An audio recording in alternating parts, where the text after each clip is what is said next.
माला, जल्दी करना, देर हो रही है। बस भाभी आ गई, मैं जरा चप्पल पहन लूं। जल्दी आ जा, नहीं तो तेरे भैया गुस्सा करेंगे। आ गई भाभी। भाभी, आज साइकिल पर पीछे मैं बैठूंगी। अच्छा दादी, और मैं कहाँ बैठूंगी? आप आगे बैठ जाओ ना, जैसे मैं बैठती हूँ। हट पगली, साइकिल पर आगे छोटे बच्चे बैठते हैं, बड़े नहीं। ये कहानी है माला और सरिता की। माला और किशन भाई बहन थे। कुछ साल पहले एक हादसे में माला के माता पिता की मौत हो गई। तभी से किशन ने माला की सारी जिम्मेदारी उठा ली। माला को माँ और भाभी का प्यार मिले, इसलिए किशन ने सरिता से शादी कर ली। सरिता ने भी माला को अपनी बेटी ही मान लिया। वो माला पर जान छिड़कती थी। उस दिन किशन, माला और सरिता गांव में ही एक शादी में जा रहे थे। फिर शादी में खाना खाते हुए, भाभी, ये दुल्हन ने क्या पहना हुआ है? ये लहंगा है। अब तेरे पास भी तो है वो हरा वाला। नहीं, लेकिन ये तो उसके जैसा बिल्कुल नहीं है। क्योंकि ये दुल्हन का लहंगा है और बहुत महंगा भी आता है। अच्छा, तो कितने का मिलता है ये वाला लहंगा भाभी? अरे तू ऐसे क्यों पूछ रही है? जब मेरी शादी होगी ना, तो आप मुझे ये लेकर दोगी? हाँ हाँ, क्यों नहीं दूंगी। मेरी लाडो दुल्हन बनकर कितनी सुंदर लगेगी। कितनी अच्छी हो भाभी आप। रुको, इसी बात पर मैं आपके लिए एक और रसगुल्ला लेकर आती हूँ। अच्छा, चंट कहेंगी। माला और सरिता जिस शादी में गए थे, वो गांव के जमींदार की बेटी की शादी थी। जमींदार के पास पैसों की कमी तो थी नहीं, इसलिए उसने अपनी बेटी के लिए शहर से बहुत ही महंगा ब्राइडल लहंगा सिलवाया था। पर ये बात छोटी माला को कहाँ समझ आती, लेकिन सरिता के दिमाग में ये बात घर कर गई थी। घर लौटते हुए साइकिल के आगे बैठी माला अपने भैया के साथ ढेर सारी बातें करती रही, और साइकिल पर पीछे बैठी सरिता बस यही हिसाब लगा रही थी कि उसे हर महीने कितने पैसे जोड़ने होंगे, ताकि माला की शादी तक वो उसके लिए एक अच्छा लहंगा खरीद सके। वक्त गुजरता गया और फिर एक दिन, डॉक्टर साहब, वो ठीक तो है ना? इन्हें सांप ने काटा है, जहर काफी फैल गया है। हमें इन्हें बचाने के लिए शहर से कुछ इंजेक्शंस मंगाने पड़ेंगे। आप एक काम करिए, 15,000 रुपए जितना जल्दी हो सके काउंटर पर जमा करा दीजिए। किशन जब खेतों में काम कर रहा था, तभी उसे एक जहरीले सांप ने काट लिया था। उसके साथ ही उसे अस्पताल तो ले आए, लेकिन डॉक्टर ने ऐसी बात कह दी थी जिसके बाद सरिता सोच में पड़ गई। सरिता के पास पैसे थे, मगर वो उसने माला के लहंगे के लिए बचा कर रखे थे। लेकिन इस वक्त किशन का इलाज ज्यादा जरूरी था। सरिता ने सारे पैसे अस्पताल में जमा कर दिए। इस तरह किशन की जान तो बच गई, लेकिन वो पहले से बहुत कमजोर हो गया। फिर डॉक्टर ने सरिता से कहा, देखिए, इनकी जान तो बच गई है, लेकिन 3-4 महीने इनसे कोई भारी काम मत करवाना, ये झेल नहीं पाएंगे। इनकी सेवा करो और खूब खिलाई पिलाई भी करनी होगी। जी डॉक्टर साहब। उस दिन से सरिता पर घर चलाने की पूरी जिम्मेदारी आ गई। हालांकि अच्छी बात यह थी कि अब माला जवान हो गई थी, तो माला घर का काम देखती और सरिता बाहर जाकर एक फैक्ट्री में काम करने लगी। तभी एक दिन फैक्ट्री से लौटते हुए माला को रास्ते में एक बहुत बड़ी दर्जी की दुकान दिखी, जिसके बाहर बड़े सुंदर लहंगे टंगे हुए थे। सरिता जानती थी कि वो लहंगे बहुत महंगे होंगे और वो उसे खरीद नहीं पाएगी, लेकिन तभी उसे कुछ सूझा। नमस्ते सेठ जी। नमस्ते नमस्ते, बताओ क्या चाहिए? नहीं सेठ जी, मैं कुछ खरीदने नहीं आई हूँ, मैं तो काम मांगने आई हूँ। अच्छा, वैसे मेरे यहाँ एक मशीन खाली तो है। तुम्हें सिलाई आती है? आती तो नहीं है सेठ जी, पर राम कसम बहुत मेहनत करूंगी, जल्दी से जल्दी सीख लूंगी। चाहे तो मुझे आप पैसे मत देना, बस बढ़िया लहंगा सिलना सिखा देना। सरिता की आंखों में सच्चाई देखकर सेठ ने उसे काम पर रख लिया।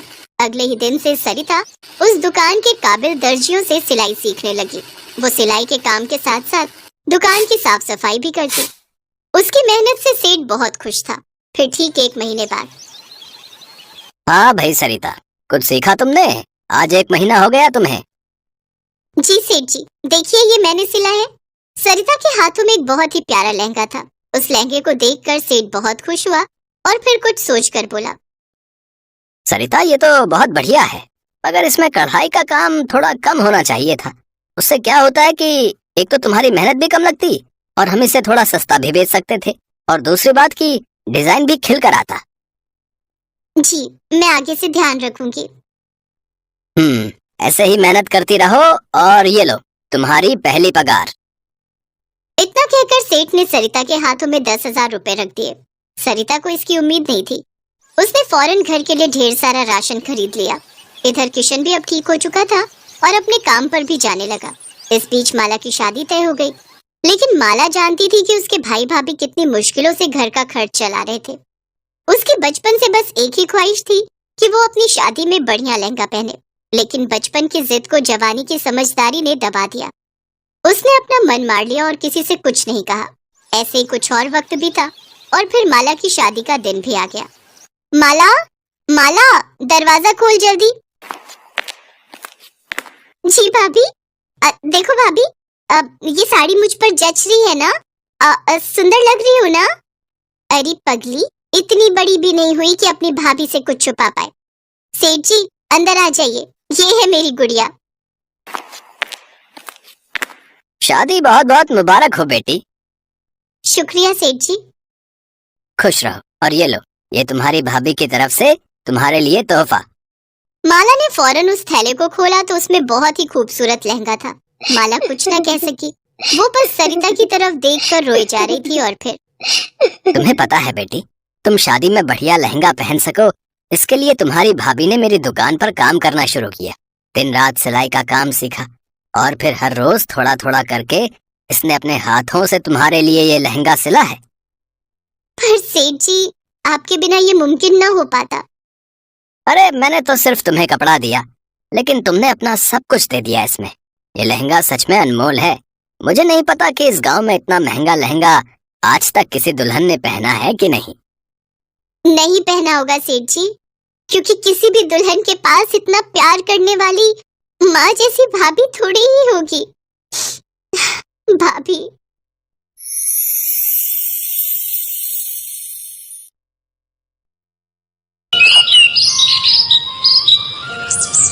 आरती को बचपन से कुछ भी नहीं मिला।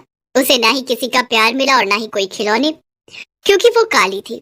दूसरी तरफ आरती की सौतेली बहन पायल को सब कुछ मिला। वो गोरी थी और उसके माता पिता उससे बहुत प्यार करते थे। इसलिए आज जब दोनों बहनों की शादी है, तब पायल को 1 लाख का लहंगा मिला और आरती को कुछ मिला ही नहीं। आरती बस बैठकर ये सोचने लगी कि मेरे पास तो कुछ भी नहीं है, शादी का लहंगा नहीं है, क्या पहनकर मंडप में जाऊंगी मैं। आरती के पास लहंगा तो दूर, एक अच्छी साड़ी तक नहीं थी। बचपन से उसके साथ यही होता आया है। आरती की माँ आरती को जन्म देते हुए ही मर गई थी। आरती काली पैदा हुई थी, ये देखकर उसके पिता ने कहा था, अरे ये तो कोयले से भी काली है, ये कैसी बेटी पैदा करी है इसने। हरिहर को आरती पसंद नहीं आई। उसे काली बेटी नहीं चाहिए थी, इसीलिए 1 हफ्ते के अंदर उसने फिर से शादी कर ली। आरती की सौतेली माँ का नाम रत्ना था और रत्ना ने 1 साल के अंदर एक गोरी बेटी को जन्म दिया। हरिहर की खुशी का ठिकाना नहीं रहा। अरे ये हुई ना बात, बेटी हो तो गोरी हो, काली तो कुतिया भी होती है। हरिहर ने उसका नाम पायल रखा और पायल को माँ बाप दोनों का प्यार मिलने लगा। आरती को मिला तो सिर्फ और सिर्फ घृणा। उसकी सौतेली माँ उससे कहती थी, तेरा मुंह देखकर मेरी भूख मर जाती है, खाने के समय मेरे सामने मत आया कर। रत्ना, हरिहर और पायल एक साथ एक परिवार की तरह इकट्ठे बैठकर खाते थे, लेकिन आरती को वहां जगह नहीं मिलती थी। उसे रसोई में बैठकर खाना पड़ता था, वो भी सूखे चावल। खाना खाते हुए आरती हर रोज रोते हुए अपनी माँ को याद करती थी। माँ, आप मुझे अपने साथ लेकर क्यों नहीं गई? माँ, मैं आपके पास आना चाहती हूँ। भगवान मुझे ऊपर बुला लीजिए, मुझे अपनी माँ के पास जाना है। एक तो सौतेली, ऊपर से काली। ऐसी लड़कियों के नसीब में सिर्फ और सिर्फ दुख, दर्द और पीड़ा ही लिखा हुआ है। ये बात आरती बहुत पहले समझ गई थी। ऐसे ही वो बड़ी होने लगी। पायल को प्यार मिलता रहा और उस वजह से वो घमंडी बन गई और वो दोनों जवान हो गए। दोनों की शादी की उम्र हो गई। घर में पायल की शादी की बात चलने लगी। बेटी, अब तेरी शादी की उम्र हो गई है ना, तुझे शादी करनी होगी, उसके बाद तेरे बच्चे होंगे। माँ, अब भी ना। हमारी बेटी शर्मा गई। वहाँ आरती आई और बोली, हाँ बहन, तू बहुत खूबसूरत लगेगी। आरती को देखकर पायल गुस्सा हो गई। आ गई तू? हमारी एक पल की खुशी तुझसे देखी नहीं जाती है क्या? अपनी गंदी शक्ल लेकर चली आई यहाँ। लेकिन बहन, मैंने ऐसा क्या बोल दिया? पहली बात तो मुझे बहन कहना बंद कर। मैं तेरी बहन नहीं हूँ, तू इस घर की नौकरानी है। मैं कोई नौकरानी की बहन नहीं हूँ। जा भाग यहाँ से, जाकर खाना बना। अरे खाने से याद आया, कल पायल को देखने के लिए लड़के वाले आ रहे हैं। आरती, उनके लिए बहुत सारा खाना बनाना, समझ गई? जी पिताजी। आरती वहां से चली गई। अगले दिन पायल को देखने के लिए लड़के वाले आए। लड़के का नाम आलोक था। आलोक अपनी माँ के साथ आया था। साथ में उनका नौकर रघु भी आया था। आते ही आलोक की माँ जानकी ने हंसते हुए कहा, हरिहर जी, हम एक नौकर को लाए हैं हमारे साथ। आपको कोई तकलीफ तो नहीं है? वो बात ऐसी है कि हम उसके बिना कहीं जा नहीं सकते। नहीं नहीं, कोई बात नहीं जी। आइए आइए, अंदर आइए। रघु के साथ जानकी और आलोक अंदर आए। रघु भी बचपन से उन लोगों के साथ ही है। जानकी और आलोक सोफे पर बैठ गए और रत्ना पायल को लेकर हाजिर हो गई। वाह, पायल तो दिखने में बहुत अच्छी है। अरे वाह बेटा, एक नजर में पसंद भी कर लिया। वो लोग बैठकर गप्पे शप्पे लड़ाने लगे और तभी आरती खाना लेकर आ गई। ये लीजिए, आप लोगों के लिए खाना लाई हूँ, खा लीजिए नहीं तो ठंडा हो जाएगा। हरिहर जी, ये कौन है? ये हमारे घर की नौकरानी है। अच्छा, पायल बेटी तुम्हें खाना बनाना आता है ना? पायल को खाना बनाना नहीं आता था, इसीलिए वो चुप रही। जानकी और आलोक ने आरती का बनाया हुआ खाना खाया और उन लोगों को बहुत अच्छा लगा। वाह वाह, खाना तो बड़ा स्वादिष्ट है। लेकिन हरिहर जी, ये तो आपकी नौकरानी ने बनाया है, लेकिन मुझे आपकी बेटी के हाथ का कुछ खाना है। वो असल में मेरी बेटी को खाना बनाना नहीं आता है। तो फिर ये शादी नहीं हो सकती। शादी के बाद हम खाएंगे क्या? तभी हरिहर के दिमाग में एक आइडिया आया।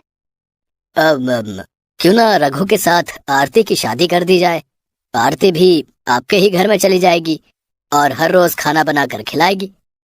सभी शादी के लिए मान गए। आरती और रघु से किसी ने एक बार भी नहीं पूछा। हरिहर ने एक तीर से दो निशाने मार दिए। दहेज के बिना आरती की शादी नहीं होने वाली थी, लेकिन अब आरती को विदा करने के लिए हरिहर को एक्स्ट्रा पैसे खर्च करने की जरूरत नहीं पड़ेगी। शादी का दिन नजदीक आने लगा और पायल ने 1 लाख का लहंगा खरीद लिया। आरती ने कहा, पिताजी, मेरे लिए लहंगा नहीं खरीदा आप लोगों ने? तू लहंगा पहनकर क्या करेगी? नौकरानी को लहंगा पहनना है, हाँ? सभी ने हंसते हुए आरती की बात को टाल दिया, लेकिन आरती को पता था कि शादी जिंदगी में सिर्फ एक ही बार होती है। मुझे भी लहंगा चाहिए। 1000 का लहंगा हो तो भी चलेगा। तेरे लिए 1 रुपया भी खर्च नहीं करूंगा मैं। पता नहीं कहाँ से आ गई तू। तुझे तो अफ्रीका के जंगलों में होना चाहिए था। और ऐसे ही शादी का दिन आ गया। पायल लहंगा पहनकर तैयार होने लगी, लेकिन आरती के पास पहनने के लिए कुछ भी नहीं था। वो अपनी माँ की फोटो के सामने खड़ी होकर रोने लगी। माँ, क्या ऐसे शादी होगी मेरी? न लहंगा न अच्छे कपड़े। यहाँ क्यों रख के गई मुझे माँ? उत्तर दो माँ, उत्तर दो। तभी अचानक से आरती को उसकी माँ की आवाज सुनाई दी, जैसे कि आकाशवाणी हो रही हो। बेटी, मैं तेरी माँ हूँ। तेरे बारे में तो मुझे सोचना ही पड़ेगा। बिस्तर के नीचे एक ट्रंक है, उसके अंदर मेरी शादी का लहंगा है, उसे निकाल कर पहन ले। माँ, माँ कहाँ हो आप? तेरे दिल में हूँ बेटी, अब जल्दी से लहंगा पहन ले। आरती ने बिस्तर के नीचे से ट्रंक निकाला और उसमें से लहंगा निकाल कर पहन लिया, और पहनते ही एक चमत्कार हो गया। आरती काली से गोरी हो गई। वो इतनी सुंदर हो गई कि खुद को आईने में देखकर उसके खुद के होश उड़ गए। क्या मैं इतनी सुंदर हूँ? लेकिन कैसे? ये माँ का प्यार है बेटी। अब जा, शादी के मंडप में जा। शादी के मंडप में आलोक खड़ा हुआ था, पास में ही रघु भी खड़ा हुआ था। पायल मंडप में पहुंची और उसके बाद आरती वहां पहुंच गई। आरती को देखकर सबके होश उड़ गए। क्या? आरती गोरी कैसे हो गई? क्या? ये नौकरानी इतनी सुंदर कैसे हो गई? ये तो पायल से भी सुंदर हो गई है। आरती ने रघु का हाथ पकड़ा और अचानक से रघु भी लंबा और गोरे मर्द में बदल गया।